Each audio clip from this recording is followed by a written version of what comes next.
નમસ્કાર મિત્રો. તો આજે જે વિષય પર હું વાત કરવા જઈ રહી છું તે એક ભાષણ કે કોઈ એવું નથી, આજના યુવાનોની એક કરુણ વાસ્તવિકતા છે. આપણે આસપાસની શાળાઓ અને કોલેજોમાં જોઈએ તો શિક્ષણનો રાફડો ફાટ્યો છે, પણ કોઈને ખરા અર્થમાં શિક્ષણ એટલે ખબર જ નથી. આજે આ શિક્ષણ પોતે એક અંધકારમય સ્પર્ધા જેવું થઈ ગયું છે. આજનું શિક્ષણ હૃદયને સ્પર્શવાને બદલે મગજ પર માહિતીનો ભાર ભરવા માટે છે. આપણે જોઈએ તો શાળાઓમાં ખાલી એક ગોખણપટ્ટી કરાવવામાં આવે છે કે ગોખાઈ દે કે આટલું તમને કરશો તો આજ તમે પરીક્ષામાં જાણશો, આજ તમને પરીક્ષામાં આવશે, પણ તે આપણા જીવનમાં કઈ રીતે ઉપયોગી થઈ શકે તેની તો કોઈ માહિતી જ નથી આપતું. યાંત્રિક રટ્ટા પર આ શિક્ષણ આધારિત છે. સર્જનાત્મકતામાં કોઈ વાત જ નથી કરતું કે આપણે જીવનમાં કઈ જગ્યાએ આનો આપણે ઉપયોગ કરી શકીશું. ગોખણપટ્ટીમાં બધા એટલા વ્યસ્ત થઈ ગયા છે કે એને ખબર નથી કે આપણે ભવિષ્યનું કેટલું બગાડી રહ્યા છીએ. આપણે ખાલી માર્કશીટ અને ચારિત્ર વચ્ચેનો સંઘર્ષ જોઈએ તો બધા હમણાં માર્કશીટ પાછળ જ ભાગી રહ્યા છે કે આપણે હમણાં ભણી લઈશું, આટલું ગોખી લઈશું તો આપણે એક વર્ષ આગળ જતા રહીશું, આપણે માર્કશીટ મળી જશે એટલે આપણું એ વર્ષ પૂરું થઈ ગયું. પણ કોઈ તેના ચારિત્ર્ય વિશે તો કોઈ વિચારતું જ નથી. હમણાં શિક્ષણમાં જેવું થઈ ગયું છે, શિક્ષકો ક્યારે વિદ્યાર્થીઓ પર એટલું ધ્યાન જ નથી આપતા. આ શિક્ષણની કેટલી કરુણતા કહેવાય. જે વ્યક્તિને ભણવું છે, આગળ વધવું છે, પણ તેને કોઈ વધવા દેતું નહીં. શિક્ષણ ચારિત્ર્યને ઘડી શકતી નથી, તે માત્ર કાગળનો ટુકડો ભેગું કરવામાં જ માંથી ઊંચી નથી આવતી. આપણે માનસિક તણાવ વિશે જોઈએ તો હમણાં શિક્ષણમાં આપણે જોઈએ તો કેટલાક વિદ્યાર્થીઓને ભણવું હોય, તે હોશિયાર હોય, પણ તેને ખાલી એટલું શીખવાડવામાં આવે છે કે ભણતર તો એક આગળનું વર્ષ ટપવા માટે જ હોય છે. પણ ના, વાસ્તવિકતા એ નથી. આપણા જીવનનું જે સારો આપણે પડાવ કહીએ તેમાંથી એક આપણે શિક્ષણ, આપણે શાળા હોય છે. હમણાં કેટલાક વિદ્યાર્થીઓ આપણે જોઈએ તો ભણવા પાછળ એટલા લાગેલા હોય છે કે તેને આગળનું કંઈ તે વિચારતા જ નથી.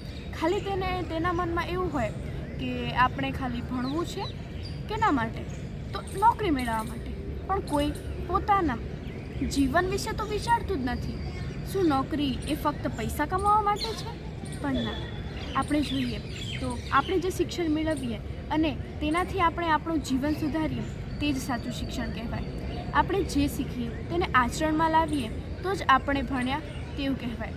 હમણાં આપણે જોઈએ તો સંબંધોમાં તણાવ અને સંવેદનશીલતા, શિક્ષણની વ્યવસ્થામાં પરિવર્તન ન આવવાને કારણે ગુરુ શિષ્યો વચ્ચે પણ ઘણા સંબંધો બગડે છે.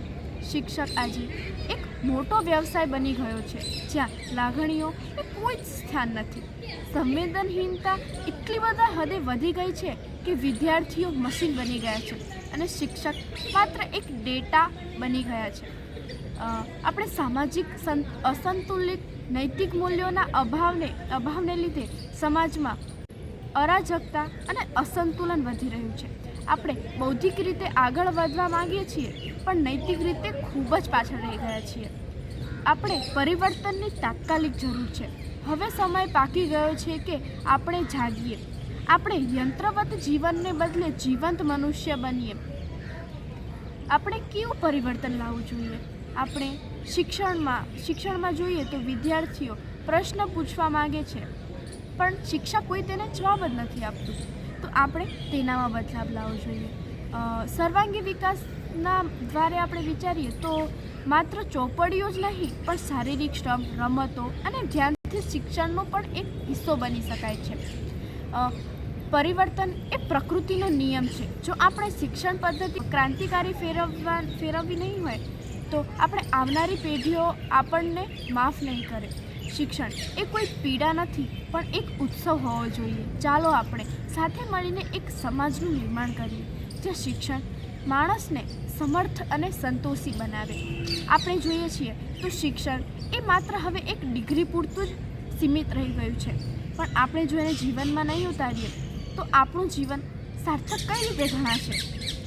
હમણાં ઘણા બધા પાસા આપણે જોઈએ કે મનુષ્ય એક આમ રોબોટ જેવો થઈ ગયો છે. વિદ્યાર્થીઓ રોબોટ જેવા થઈ ગયા છે.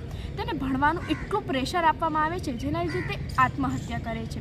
અને આત્મહત્યા એ કેટલો મોટો ગુનો ગણાય. તો આપણે શિક્ષણમાં કેટલી બધી જગ્યાએ નવી બદલાવ લાવવાની જરૂર છે. આપણે શિક્ષણમાં આપણા જ પોતાના ગ્રંથો ભગવદ્ ગીતા, મહાભારત, રામાયણ એવું બધું જો આપણે આપણા અભ્યાસક્રમમાં રાખીએ તો તે વિદ્યાર્થીઓ તેમના જીવનમાં ઉતારે અને તેમનું જીવન કેટલું સાર્થક બની જાય. વિદ્યાર્થીઓને થિયરિટિકલ નોલેજ એટલે કે ચોપડામાં ભણ્યા કરતાં તેને પ્રેક્ટિકલ નોલેજ આપવું જોઈએ. બધા કહે છે કે પાયથાગોરસનો પ્રમેય, તો પાયથાગોરસનો પ્રમેય તો બધા ગોખાવી દે છે, પણ કદી શિક્ષક એ નથી સમજાવતા કે પાયથાગોરસનો પ્રમેય એ જીવનમાં ક્યાં લાગુ પડે.